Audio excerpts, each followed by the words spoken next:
Good afternoon, good morning, and good evening to those watching and listening this episode of the Talking Sports podcast. Ladies and gentlemen, we got a packed house tonight. This is a special episode of our podcast. Of course, you know we're doing our breakdown for our off-season forum. The season is about to kick off. Tonight we have the AFC East and the NFC East. You see our representatives that we have here. We got my man Turner representing the Eagles. We got Caleb representing the Miami Dolphins.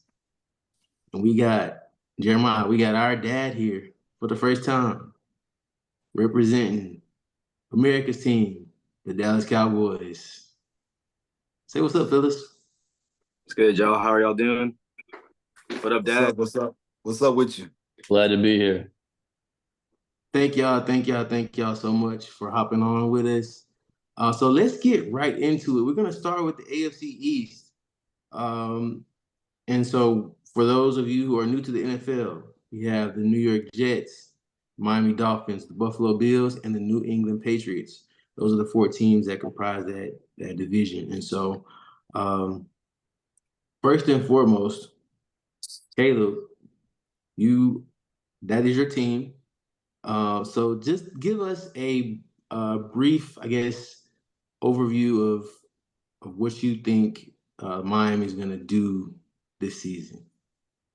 I'm going to start off right here, right now. I'll call it. This is our year. I said that last year, even with Aaron Rodgers coming into the league, coming into the conference, coming to the division, let alone. The Pats on the downfall. The Bills, they lost a lot of people this past year. They got Diggs is gone. Jordan Poyer came to y'all's truly. The Bills aren't they lost. They also lost Gabe Davis. They lost a couple of their weapons on offense. So I feel like this is our division to lose this year. To be honest, I know everyone has been saying since Tua's injuries these past couple of years, it's all up to Tua. I think our downfall last year was also injuries because Tua pretty much stayed healthy all year long, but all of his pieces around him, especially on the defensive side, we started falling down as well. So I think as long as physios keep everyone healthy, our defense is gonna be the biggest problem for sure. We lost a lot of good people. We lost Wilkins, we lost Van Ginkel, we lost Xavier Howard. I could go on. Mm. Yeah, but I know we brought a couple people in. Like I said, we brought Poyer in, and we have that new guy from I can't remember which school he's from, but Chop Robinson just brought him in. He looks like a great edge rusher. Penn State, yeah.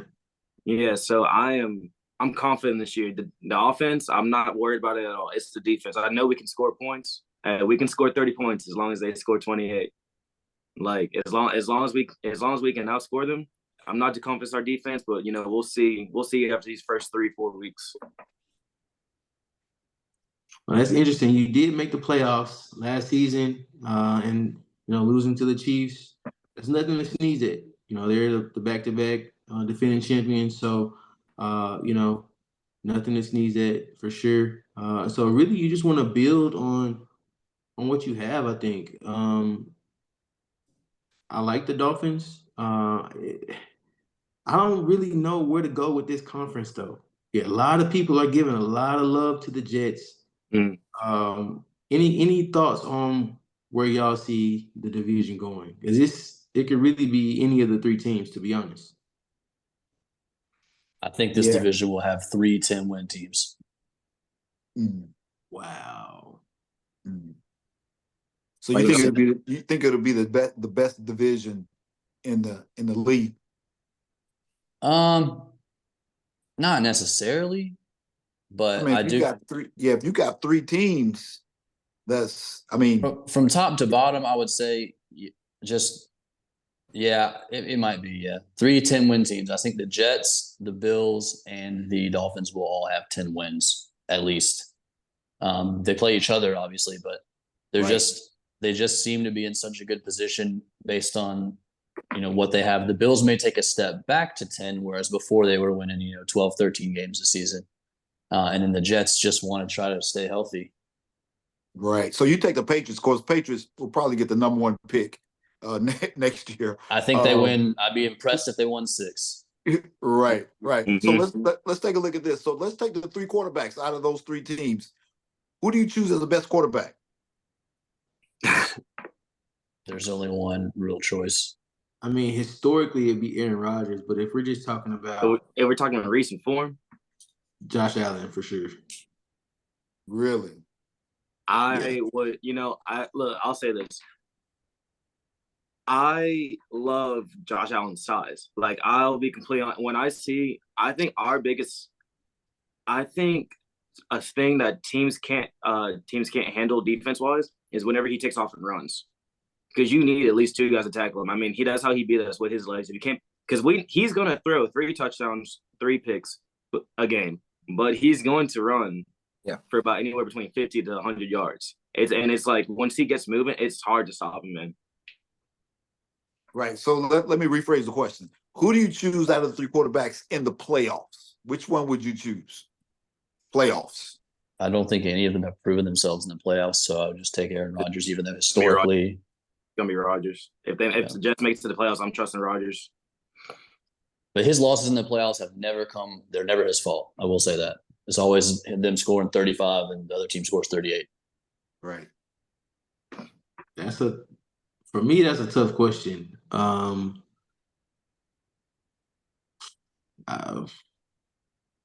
would still give it to Josh, to be honest. It'd be slim over Aaron Rodgers, but I would still give it to Josh Allen. I can respect that. I know the biggest issue with Tua. I know people say he needs to prove himself and everything. That I think the biggest issue with us is our record against losing team records, losing teams versus our teams below 500 than teams above 500. Because we've proven over the past 2 years we really can't beat teams over 500. But so I think when it comes to playoffs, when you ask about playoffs, I'd say we need a little bit more experience, without a doubt. I think it's clear. Rodgers, he has a Super Bowl. He's the only one in the division with one. So in the playoffs, I would trust him just based on experience, but he hasn't been in a while. Yeah. So basing off recent form, I think Josh Allen is probably the best quarterback. Just recently, what he's done in the playoffs. I mean, the only reason he probably doesn't have a Super Bowl or hasn't been is because of the Chiefs. So I will pick Allen. I don't think the Jets have a winning mentality as an organization, and so while they may get 10 wins, I don't see them going anywhere past a wild card, if that.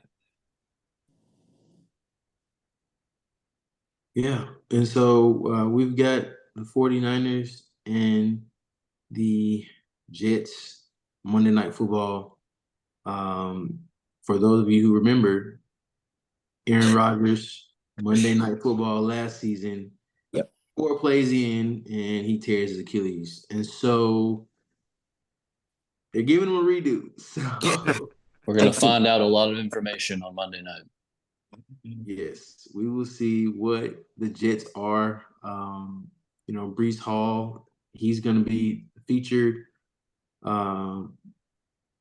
pretty heavily. Garrett Wilson, of course, star wide receiver for the Jets. And, of course, we all know they have a great defense, and, starting with Sauce Gardner. But do you all give the Jets the love that everybody else is giving them? Personally, I don't. No. Just don't believe the coaching staff is good enough to put the players in a good situation. Is it going to be Aaron Rodgers despite the coaching staff, or how are we thinking about that? I think people just want to root for an underdog or a different team, so they want to believe that the Jets are going to make this crazy run. But I think they're going to do well, way better than last season. But some people are making some crazy predictions, and I don't get it. Yeah, I don't think the chemistry of the team and the coaching staff is going to be there to have a successful season come November, December. I really don't think so. They have a top tier defense. They got weapons on offense, but you need chemistry and you need to gel as a team. And I don't think they'll have that for a consistent period of time. I go ahead, Doc. I see you. Yeah, No, I would say that, man, to me, A-Rod is like a Brady in the sense that he will pull the championship mentality out of you. He will get the best out of his players because he's that kind of quarterback. So I mean, I'm giving them a pretty good percentage to go out and put some points on the board and really just punch some teams in the mouth. I really am. But the only problem that I have with the Jets is A-Rod. It's him because when he is known to bring drama with the coaches, especially the head coach. He's just known to do that for whatever reason. I mean, this happened when he had, Mike McCarthy with Green Bay. I mean, and then when they brought in Love, he caused drama then too. So if he's not happy, then he's going to cause some problems. It's very true. Yeah, it kind of reminds me of like this New York Jets team. Kind of reminds me of the Memphis Tiger basketball team under Penny. It reminds me of Manchester United under any manager they've had. It's kind of like you can have the talent. You can have the talent, you can have the ambition, but like Jeremiah said, if you don't have that winning mentality, if you don't know how to put that chemistry together, all play together, then I mean, you just have a bunch of people just going out and I feel like Aaron Rodgers can give them that edge, and he's like, look, I've been here before, I know how to get there, I can motivate y'all to do it. But like you said, with his issue with the coaching, if say the coaches want to, some head coaches, he butts heads with them. They're like, right. The coaches are like, hey, this is my team. He's like, well, I'm your star player. So, when you get that fire and oil going together, it's not the bad. I can see that kind of happening again, Yeah. Very interesting. Very interesting. Let's talk about, the Bills, they, like you said, Caleb, they lost a lot. And so later on in the, latter part of the season, last season, they kind of changed their game plan a little bit. They took the ball out of Josh Allen's hands. They became more of a run-first team when Joe Brady really got his reins of the offense. Now that, they lost Diggs, they lost Gabe Davis, how do we see the Bills' game plan? And with losing a lot of pieces of offense and defense, do we see them really dropping any lower than what they are, or are they gonna maintain that spot? Yeah, I see Buffalo really. If we talk about those three teams, I really see Buffalo coming in third. But by the amount of talent that they lost, I mean, Josh Allen is not going to have his favorite receiver. I mean, and so I really see, the Jets and Miami really kind of overtaking them. Of course, divisional games, you really can't. I mean, they all might split. I mean, but I still see probably Buffalo being not as good as they have been in the past. I would agree with that. They lost. So the receiving core listed on ESPN is Keon Coleman, Marquez Valdez-Scantling, and Curtis Samuel. And those are, fine players, but come on. Those are people you don't draft in fantasy. That's what I'm saying. So then they have to maybe turn into more of a running first style team. Then maybe Josh Allen's taking some more hits. I just don't think that's good for what they want to do. I got James Cook, a running back, who's a good player. But that lack of a threat throwing, because Josh Allen's already not throwing the ball over the yard anyway. I mean, he is, but he's not. I guess it's harder with the receivers you have. Yeah, he's losing some steam. So you lost your deep guy, you lost your big star guy, right? But I think they'll finish third as well. I feel like they still have a great coaching staff. It's hard. It's tough to play in Buffalo as the season goes on. So I can still see him like you said, switching to a run game. I can see like a lot of read options. I can see a lot of short passing plays going, and they're just gonna play hard nosed football. But it's not going to be any of the big spectacular plays. They're just going to get the job done at the end of the day. Yeah, I'll say this: if the Bills are going to be first in the division, that means Josh Allen is playing on an MVP level. Absolutely. Right? Not turning the ball over. Right. Doing it with a good mix of run and pass. And really just seeing a surprise from the defense. And we know Sean McDermott is a defensive coach. So, he can probably bring some things out of the new guys that they have and some of those new players that are pretty much going to be starring in new roles for this team.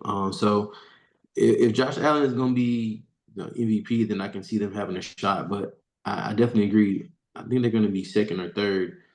But I just don't know if that's going to equal playoffs or not. It's really just going to depend on who that wild card team is and who, which division has the better teams. And, that's yet to be seen, of course.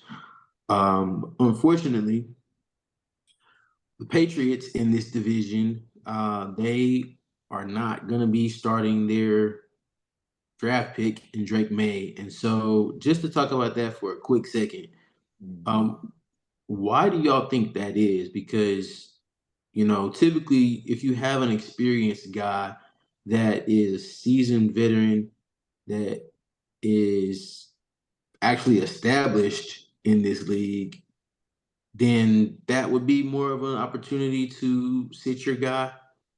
But the Patriots are starting Jacoby Brissett.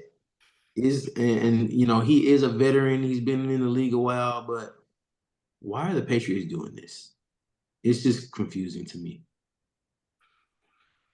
I would say the way I look at it, like whenever you're like the first 4 QBs taken off the board, especially like within like the first 10 draft picks, the fans get excited, the team gets excited. They're like, this guy, he's gonna be the face of the franchise and everything like that. But I've never been a fan of that. I've never been a fan of just like getting that number 1 pick, throwing them out there immediately. Like, yes, sometimes they may be NFL ready, but if you're like, for the long run, you don't want them to lose confidence. You don't want them to go out there and get hit 24/7, like make the wrong reads, and then like you start getting all the slander. I have never been a huge fan of getting that number 1 pick, that number 2 pick, throwing them out there week 1. See what happened to Bryce Young. And I know they're still building around him. See what happened to Mac Jones. You kind of like throw some of those people out there immediately, and it kills their confidence. See what happened to Zach Wilson and stuff like that. I think, and I know a lot of people. I'm going to go back to the draft. You know how like a lot of people were confused how the Falcons signed Kirk Cousins to a 4-year deal, but then drafted Michael Penix. Yeah. At first I was kind of like, why would they do that? Then I'm thinking to myself, maybe they drafted him so that he can learn under Kirk for the next like year or two. If Kirk does go down, he can hop in and take over.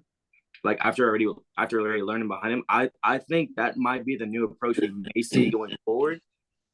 I hope that's the case because I feel like if you want these players, especially these QBs, to last over years, you don't want them to go out there and just get cooked immediately and then they have no confidence to go back out there again. Like they only have like a 2-year limit, they have a 2-year ceiling and then they're just hopping over teams until they're eventually pushed out of the league, Yeah, you make a really good point because Green Bay did that with Jordan Love.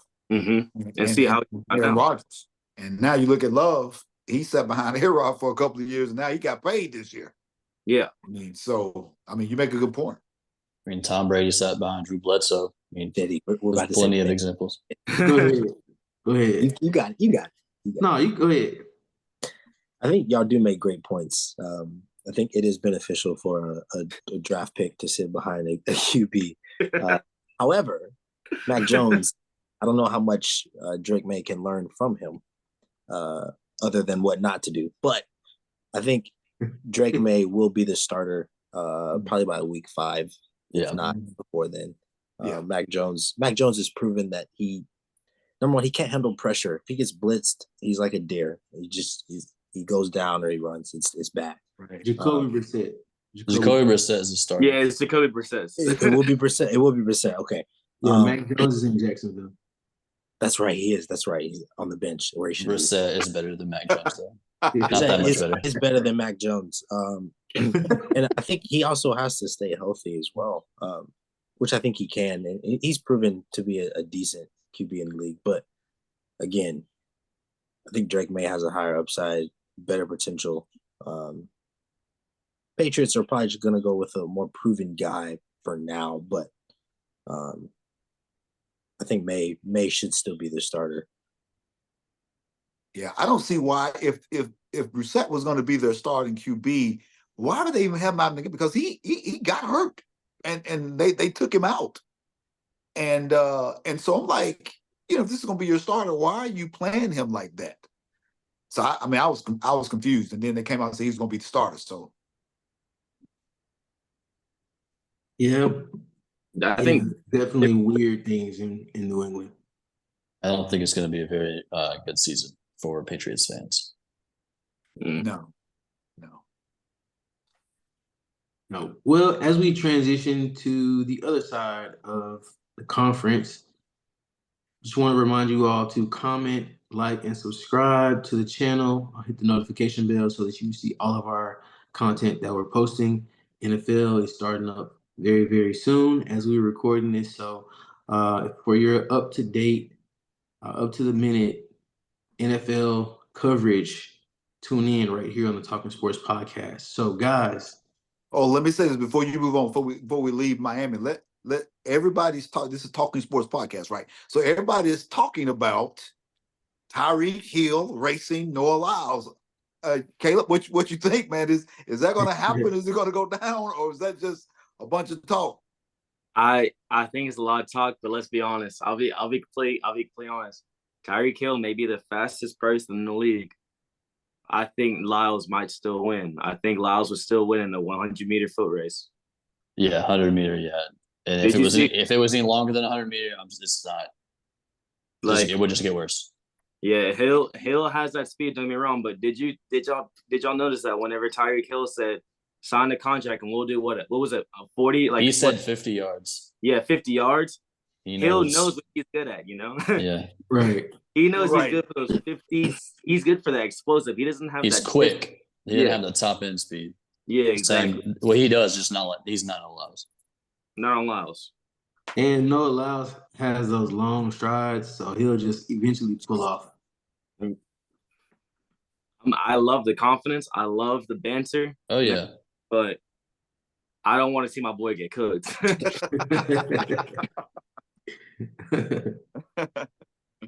Well, I had to throw that out there. All right, we can move on. No, that's a very interesting topic. Let us know down in the comment section what do y'all think about that? Who will win, Noah Lyles or Tyreek Hill in the 100-meter dash? Interesting topic for sure. So yeah, we're gonna transition to the NFC East, and these teams are the Dallas Cowboys, Philadelphia Eagles, New York Giants, and the Washington Commanders. We have two representatives today on our episode. Eagles fan and Cowboys fan. These are the two teams that have, been back and forth winning the division, literally back and forth, because no team has won this division consecutively for 20 years. It's the most confusing stat that I've ever seen, but it shows the parity in this division, and it shows, there's no one that has full control over it, really. And so who's going to win the division this season? Cowboys won it last year by, I want to say, one game. One game. And so, Dr. D, tell us why the Cowboys will win the division this season. Well, why do you think I'm going with the Cowboys? Why you think I'm gonna go with the Cowboys? I might go with the Jets. The Jets. No, not at all. Yeah. So let me tell you why the Cowboys will squeak by again. Let me tell you why they'll squeak by. And really and truly, honestly, I'm not looking at the NFC East. At a few years ago, they were called the NFC least. Y'all remember that? Mm-hmm. I mean, it was terrible. I think for some reason, I think we may go back to being the NFC least. Because when I look at our schedule, I look at Philly's schedule, we both got really tough games. And so, I'm gonna go ahead and give my predictions right now. I'm thinking that it's gonna be one of those seasons to where it's gonna be some low wins. One year it was like 8-8 got into the playoffs. I mean, you know what I'm saying? Yeah. So I'm thinking it's kind of one of those years to where it's going to be still tight between the two, Philadelphia and the Cowboys. But I think the Cowboys will squeak by. I think our schedule is maybe just by a small percentage, not as tough as the Eagles. And so I think, again, maybe one game or two, I think we'll squeak by. And I'm gonna give the edge. I'm gonna give the edge to our new. I think our defensive coordinator really kind of threw us under the bus toward the end of the season and the playoffs, especially. And now he's at Washington, right? Yeah. And so I'm thinking that Zimmerman, I think he's going to come. Our defense coordinator, I think he's going to come and really help our defense to really be there for the long haul, and not give up on us. Because, I think our former defense coordinator, I think he was ready to go. I think he knew he was going. Mm-hmm. And so I don't know if he has something with Mike McCarthy or what, but he just threw our defense under the bus, man. And so I'm going to give our edge to our defense. I think our defense is going to ball out. Of course, Bland, I think he's going to come back at the right time. He's probably going to miss. Deron Bland is probably going to miss, 5 or 6 games, I believe.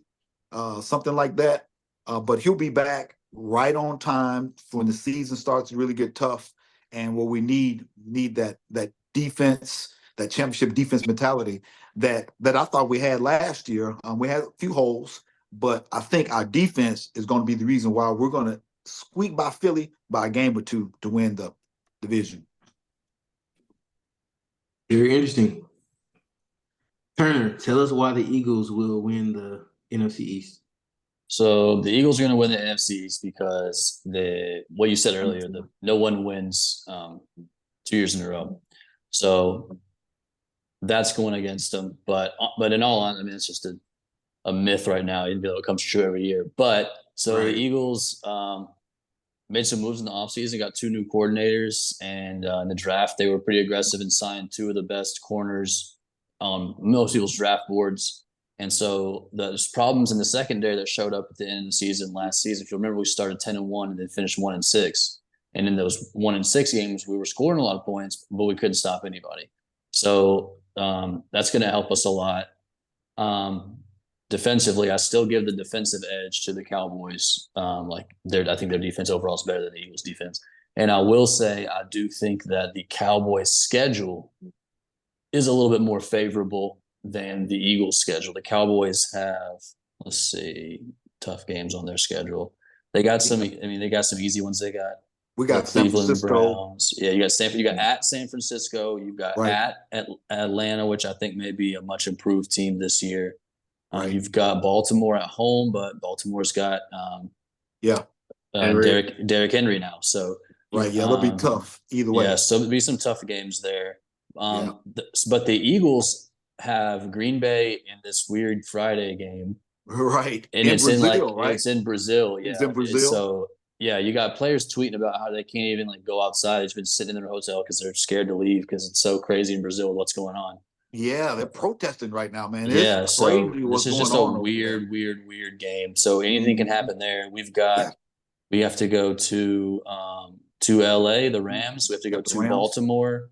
Yeah. We have to play the Steelers at home. I don't know how a lot of people are saying they could be a lot better. I don't think they will, but so yeah, I mean, both teams have some, because we have at LA and at Baltimore back to back. So I mean, that's tough. Yeah, I think the latter half of y'all season is tough. I mean, I think y'all got to really go out and really get 5-1, maybe something like that, because the last half of the season, man, is really, really tough for y'all. I think Cowboys' schedule is kind of balances out. We got hard games here and there and there, but back into y'all, man, it's tough. Yeah, like the last 9 games is just pretty tough. The bye week is in November, so we'll have a bye week before we go to LA, so that helps us out. But just looking at the schedule, it's going to be a tough run in at the end, and hopefully we can have a little bit of a cushion and maybe a lead on the Cowboys or something that we can kind of help get us over the line. Looking at our depth chart, we picked up obviously Saquon Barkley, huge pick. We did lose Jason Kelce, long-time great offensive lineman, so that's going to be something to keep an eye on. Picked up some depth in the defensive secondary, so hopefully we will plug some of those holes that were there last year. We were getting toasted every game. The only thing I see that's and it's, I mean, everybody's team can say this, but with a run-first team and a quarterback, man, if the quarterback goes down, our backup is Kenny Pickett, Kenny Kitten Mittens, the tiny hands. So I just am praying for safety for Jalen Hurts and Saquon Barkley, who's injury prone as well. We do have Kenneth Gainwell backing him up, and Will Shipley out of Clemson in the 3rd spot. So, but we still got our guys. We still have AJ Brown, Devontae Smith. We just picked up Jahan Dotson from the Commanders. So we're going to have some targets. We're going to put up some points. It's, can we get the defense back on track? And I think we can. I think we will. I genuinely believe that with the Eagles, especially like Trey mentioned with the injuries, they added that depth, that just in case. Like you said before, Saquon was very injury prone when he was with the Giants. If somehow, some way, like with Jason Kelce gone, if y'all still doing the tush push, I know that's subject to injuries and everything like that. It's like, so, hopefully Hurts doesn't go down, but with Kenny Pickett being able to come in, he may not even need to throw the ball. He may just have to hand off to Barkley or Gainwell. We saw, I got to see Gainwell live at Memphis, when he was in college. That boy is good. Yeah. He nothing to worry about in that run game with the Eagles. As long as the line does their assignments, makes their blocks, I can see the Eagles still being a top tier team, like regardless injury or not. Like getting that depth is super important these days. Jeremiah. Looking at the Eagles and Cowboys, I think Eagles definitely have the better draft, better offseason in terms of beefing up the positions they needed, filling up the holes. I like the Eagles coaching staff just a bit better. Maybe not defensively, but offensively, I think so. The Cowboys have a solid roster as well. Offense is pretty much the same. I think looking at the Cowboys compared to last season and now, I really do think the loss of Tony Pollard will hurt. Before, you had Zeke, who was there, and then Tony Pollard would come in and kind of get the yards that he wouldn't. And now Tony Pollard's gone, and now it's just Zeke. And he might split a little bit with Rico Dowdle, but I think the running game will be non-existent. It's going to be on Dak, and I like Dak. I'm a Dak guy. He has his way with the NFC East. I think it'll be the same again. I got the Cowboys taking the division 2 years in a row. And wow, I think, the Eagles, they're hard to trust lately and late in the season. They always start off good. I feel like last few years they started off 6-1, 7-1, 7-2, and they just kind of tailor off at the back end. So we'll see what happens. I think I trust CD. I trust Dak a bit more than Hurts and maybe AJ Brown or Devontae Smith. We'll see what happens. I've got two questions. 2 years ago, we lost in the Super Bowl, so don't. It's true. Yes, very true. By a field goal to probably the greatest quarterback that will ever play. Right. Did you really feel like you were gonna win? Did you? I thought they were gonna win. I thought we would win. I thought we were going to win. The rest made sure they didn't win. Don't bet against Patrick Mahomes, guys. No, you can't bet. You can't bet against Patrick Mahomes. Not at all. You can't. I've got two questions, and this just works out perfectly. And so, Caleb, as you know, Vic Fangio, your former defensive coordinator, went to the Eagles. What is your opinion of Vic Fangio? I was defensive coordinator. I was excited for him to come in. You know, I was excited for him. I thought we were finally going to have a great defensive coordinator. I thought that we were going to have a top 10 defense, which in a sense, like, it was there. The potential was there. Now, I had to go back and look through the ranks. Saw, like, you know, what we gave up per game and per season. So I can't officially tell you if we were top 10 or not. But it was like as the season went on, you know, we just kept giving up chunk play after chunk play, like kept giving up losses. Like we lost games that we shouldn't have, you know. I don't know if y'all remember that Monday night game against the Titans. I don't know what happened there. that essentially, like, that was the game that put us against the Chiefs in the playoffs. It wasn't because we blew the game against the Bills. Like, you know, we know we can't beat the Bills. We know we can't do that. But, like, there were so many winnable games that somehow, like, our defense, and I know that, like I said, there were injuries, there was stuff like that, but that Titans game, that was a shocker to watch. Yeah. And, you know, maybe I've heard reports that he wasn't happy in Miami. I don't understand how you can't be happy in Miami. I don't get it. He was in Denver. He was in Denver for years. Then he came to South Beach and said, you know what, I don't like it. I'm going to Philly.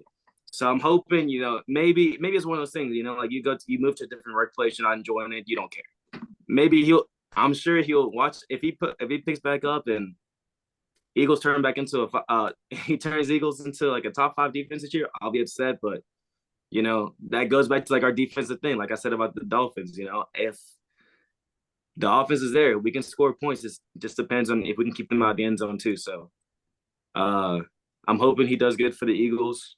But, you know, I wasn't too upset for him to leave, honestly. All right, good perspective. And then my next question, Dr. D or Dad,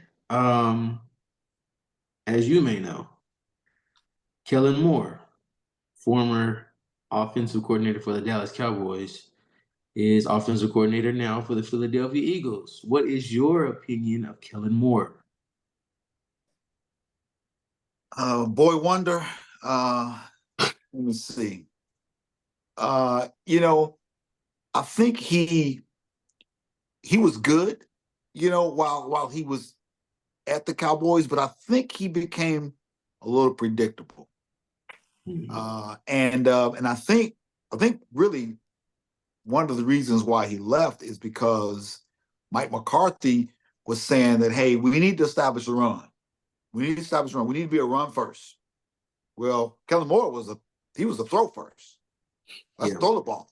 And so, you know, Dak's throwing the ball almost 50 times, you know, and that was not McCarthy's plan. And I think that's the reason why McCarthy started, you know, doing the play calling, which he did last year. And I don't know if offensive coordinator Schottenheimer, if he's going to be play calling or McCarthy's going to be play calling. I'm not sure. But I just think that, you know, you always fear having a coaching staff to leave and go to your rival. Yeah. You know what I'm saying? You fear that because They know the team, they've been there, they know the players. So, I mean, I think it's just going to make it even tougher for us to win against them because he's there. But I think over time, I think you'll get a little predictable. Yeah. And the reason why I brought up those two questions is, of course, obviously he was at you all's former teams, but I think for me, that's the reason why I don't trust the Eagles. And Turner, we can have a conversation about this, but Kellen Moore's offenses have not been good past few seasons. Chargers, not good. The last, the last stint with the Cowboys, not very good. Vic Fangio, he has a better opportunity because I think he has more around him. He has more talent, but he is going to have to hone in on the secondary to make sure that those rookie corners don't get put on islands.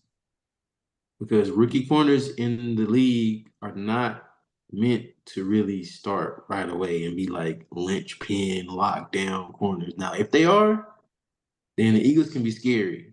Not unless you're Dion, but I mean, go ahead. Correct. And so I'm picking the Cowboys to win this division. It's going to be by one game. It's going to be close. I don't trust the Eagles defense right now. They're not going to be, personally, I don't think they're going to be able to get a lot of sacks. Fletcher Cox. Yeah, we lost Fletcher Cox. Don't have Hassan Reddick. Did get Bryce Huff, but we don't know exactly how he's going to produce. I still don't trust the Eagles defense. And I think Sirianni he's on the hot seat. This might be his last season. Philly's front office, they like to get rid of coaches. So that's why I'm picking the Cowboys. Yeah, since Andy Reid, we've been revolving door. I didn't know that the Eagles have Bryce Huff. Honestly, he was a sleeper with the Jets as well, so he might surprise over at the Eagles this season. We'll see. He's gonna have to. He's gonna have to be the guy. But I think that Turner, you can give a rebuttal for I don't think Kellen Moore has coached an offense with this amount of weapons as far as like what the like non-traditional style offense. Like the Cowboys have their limitations, and the Eagles are hard to figure out if they're gonna. It's not like they are a run first team because they have to be. They still have AJ Brown, Devontae Smith, John Dotson, running down the field. They can still put the ball in the air. They can run. So I think. And Kellen Moore is going to do that. Right. And Kellen Moore is going to do that. Y'all remember Kellen Moore was the one. Kellen Moore handed the ball off to Ian Johnson in the Fiesta Bowl for the Boise State versus Oklahoma game where they won. And that was the play. The Statue of Liberty, that was Kellen Moore. Yep. And so not that has anything that directly translates to playing football or coaching football in the NFL, but I just think he'll open up the playbook and be creative. I think we'll put up a lot of points this year. I think it's really just about the defensive line being able to get pressure. I think they will. I don't think they'll get as much pressure as they have been, but I think the secondary would be better. So that makes up for, as long as we stay healthy, we'll make up for a little bit of step back from the defensive line. But yeah, Kellen Moore, college football legend. Let's see what he can do. Let me ask this question because I think what really is going to decide this division is going to be the games against the Eagles and Cowboys against each other. Yeah. Typically they split. Sometimes Hurts is not playing. Sometimes Dak is not playing. Depends if they're both healthy.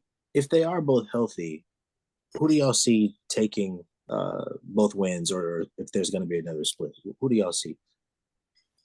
See split. the Cowboys have to play at Philadelphia the second to last game of the season. Yep. So that, in my opinion, gives the edge to the Eagles. Because if it comes down to that set day at the end of the year, picking up a win over the team that's giving you the most pressure, I think. But Turner, you also know too that they split at different homes too, though.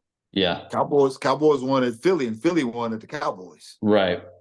And so, I mean, I get it. Home field advantage matters, and I think, to your point, at the end of the season, that game is probably going to mean the division. Probably Yeah, for one. and it'll probably be very cold on December 29th. So.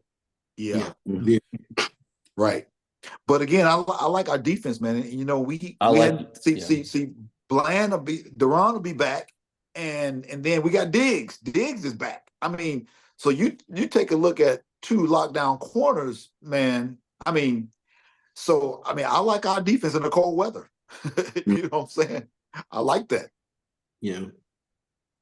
Before we move away from who's gonna win the division, I may have to go with Turner on this one. I may have to back the Eagles, not because I'm a Cowboys hater, because I am, but I believe that I think, looking at defenses, yes, they're both great defenses. I think the Cowboys defense is a little bit better than the Eagles right now.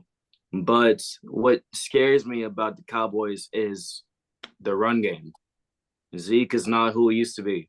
No. He does not produce as much anymore. He didn't produce at the Patriots. He had maybe 2 good games when he was over there. Right. I don't know who y'all's backup is. It's Rico Dowdle. Yeah, actually, Rico is the number 1. Really? And Dalvin Cook is also in the mix. Yeah. Okay, they did pick up Dalvin Cook, but I forgot about that. But at the same time, too, when Dalvin, like Jeremiah was saying, Dalvin Cook was good with the Vikings. He went to the Jets, didn't do anything. I don't know what it is about both of those running backs going to the AFC East, and then not doing. They just went for a little check. But I will say, when it comes to the run game, if you don't have that run game, you're gonna have to pass the ball more. And I think Dak will have a great year, but I still think he will have those mistakes and interceptions. Now, obviously, Jalen Hurts had some of those as well in that Seahawks game last year. He had that, they're trying to Seahawks pull that incredible upset with Drew Lock. Right. But I think the more you have the ball in Dak's hands, I think if you don't have that balance, if you're 75% passing versus 25% rushing, I think that's what's going to get you long term. I genuinely believe that since the Eagles are a little bit more balanced, especially having Saquon now, I can see the Eagles squeaking by. Eagles receiving core is stronger too.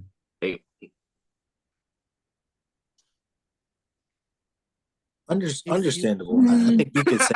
Yeah, I think that's debatable a little bit. I mean, as far as the receivers, outside of the top 2, it's a rough one. It's a rough one to go against because you're going to get your AJ Brown and Devontae Smith versus CeeDee Lamb, and who's y'all second? Exactly. That's my point. He doesn't even know his name. Y'all have Jake Ferguson. Jake Ferguson with tight end. Yeah, but Dallas Goedert is better than Jake Ferguson. Goddard can't stay on the field. I'm taking the receiving core as a whole. I'm taking the Cowboys receiving core. Jalen Tolbert is better than Jahan Dotson. CD's better than everybody. CD is better than, in my opinion, CD is better than AJ Brown, and I think the contract shows it. But I'm gonna tell you who surprised me in the preseason, and that was Flournoy. Listen, he's a big back, and man, he's strong. And I think if he's second, but I think if they give him some touches, I think he's gonna surprise some people. Yeah. Really do. I think he's gonna surprise some people. He did show himself pretty well. This is what I love about these rivals, these rival podcasts and everything, because I'm excited to see how this plays out. I'm definitely gonna follow a little bit more Eagles and Cowboys this year. Like you said, one has a better defense, one has a better run game. You know, like we're gonna see how all this comes into play, especially that December 29th game. That's gonna be great. Yeah, no doubt. Looking And I forward think to too, if we go back to our running backs, I mean, we don't have they're not great. They're not great running backs. Okay, Rico Dowdle. I mean, he's the number one, so he'll get most carries. Zeke will probably get some like 30 inches or goal line, Yeah. right? Mm-hmm. And then even maybe Dalvin Cook as well, maybe coming in, you know. Right, exactly. And then let's not sleep on Deuce Vaughn. I'm telling you, man, if they give him some touches, he is really just kind of one play away from just breaking it open. Because he's quick, he's fast, and he's agile. And all he need, man, is some blocks past the line of scrimmage. If he can get some tight ends to block past the line of scrimmage, listen, man, he is going to break it open. I would love to see him even maybe kickoff returns or punt returns or something like that. So I think if, man, I would just love to see him play more. Yeah, he definitely should. We'll see if he will. He might be third or fourth on the right. running. Yeah. I think he's probably fourth. He's listed at fourth right now. Yeah. I'll say this really quick before we move on. Dak Prescott is 32-8 against the NFC East. Typically, he sweeps the Commanders, he sweeps the Giants, and then he'll split against the Eagles. That's good enough to win the division, I think.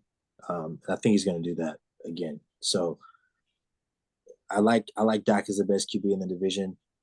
I think if McCarthy doesn't get in the way of Dak, Cowboys should be fine to win the division. Interesting stat.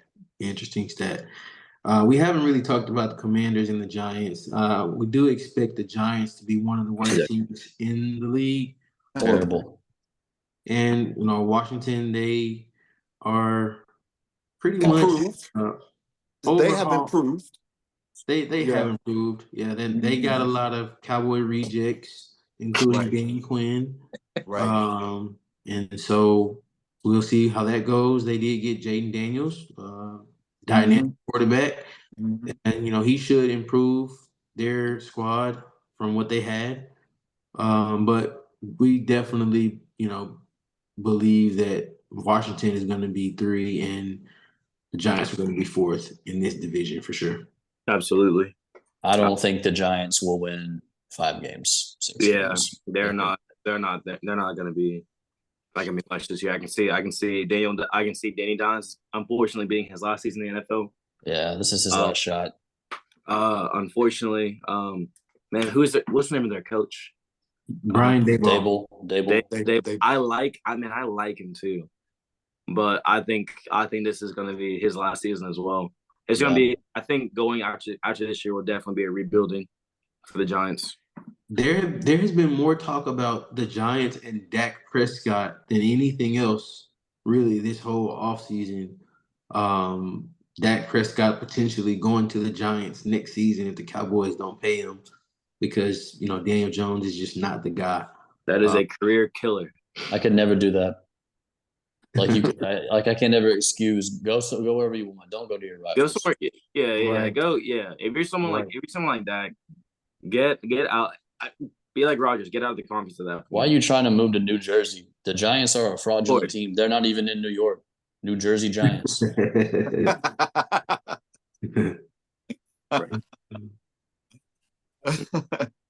Well, that has been some great conversation. Before we get out of here, Turner and Caleb, and also Dad, let us know how you all became fans of your favorite team.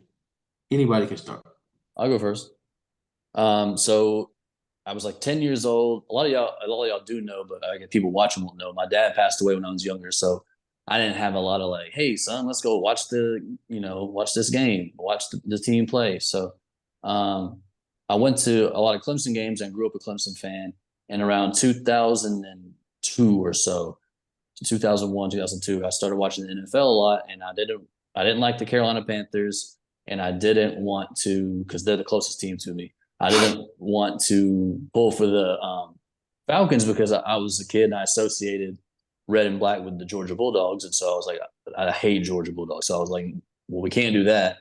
At the time, Brian Dawkins, one of the best Eagles to ever play, one of the best Clemson players to ever play from Clemson, was at Philadelphia, and I liked him a lot. We also had Jeremiah Trotter at that time. We had the boy from Syracuse, Donovan McNabb, throwing the football. And so I just really liked a lot of the players on that team and just started supporting them. We ended up losing to the Patriots in the Super Bowl, the Spygate Super Bowl. So yeah, we got our lick back though. We won the Super Bowl against the Patriots, so we got ours back. And I've been a fan through the days when we were really bad. When God, what's the guy's name? He coached there for like 2 years and then sold all of our players. Peterson? Yeah, no, not him. Before him, the guy from the college was really good coaching college and came to the NFL. Brian Kelly. Yeah, Brian Kelly sold all our players. Yeah. He we were like really good, and he was like, "Hey, everybody that was good, you can leave." And then we were like, would win like 6 games a year. I was like, Right. I was there for all that. Yeah, sabotagers and then dipped. So, but yeah, just and I guess now going through that, and it's made me that much more of a fan because we were pretty good when I started liking them, but I stayed with them through some tough times. For sure. I'd say me personally. So I'm from the Bahamas. I don't have the accent anymore, unfortunately. I wish I did.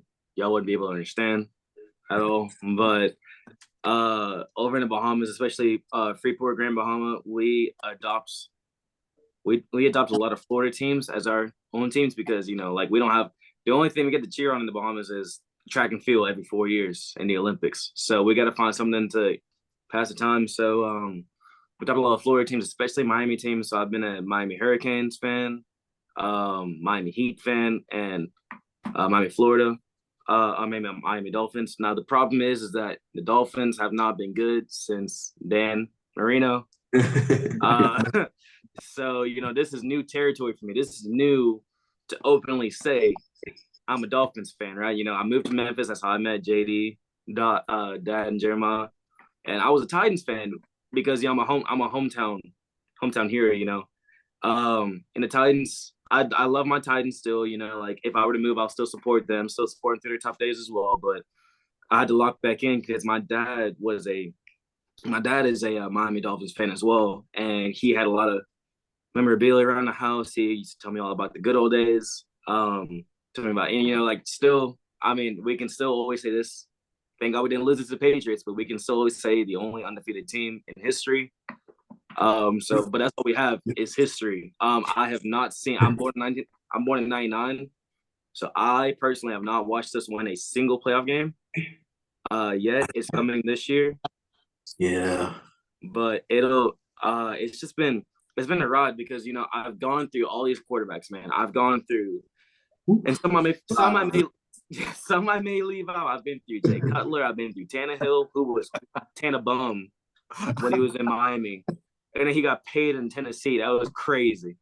Like he got out of Miami and got better somehow. I've been through it all, and I'll be completely honest.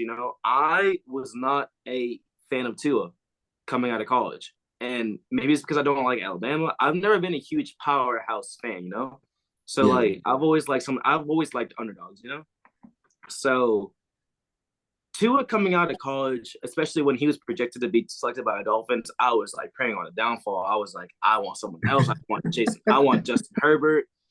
I want anyone else except for Tua because he was injury prone. He was this, he was that. Like I've never, up until Tua and Hurts, there had not been a single, and Bryce Young, there had not been a single, Bryce. There had not been a single. Story still out on Bryce. Yeah. We're working out Bryce. Mac Jones is put off to the side, but there's not been a single successful Alabama quarterback in the NFL that since like the 80s or 90s. So I'm thinking myself too is just gonna be like another like one and done bum. So I'm pretty sure I screamed no when I saw Tua get drafted by the Dolphins. But our front office has done so many moves over the past 5 years to put us in the position we are now. So all the 25 years of, let's see, 25, probably 20 years, 20 years of pain and suffering for me, at least that I can remember. They're finally coming to fruition, and I'm excited to see how things go forward. It's a good feeling. I was just looking up the list of Miami Dolphins quarterbacks since '99. There's a lot of names on here. There's a lot of different names on here. They've been through a lot of people. And then you got to remember too, we were also in the same division as Brady. Yeah. Why do you, people I used to complain because that Patriots got a free playoff spot every year. Every single year.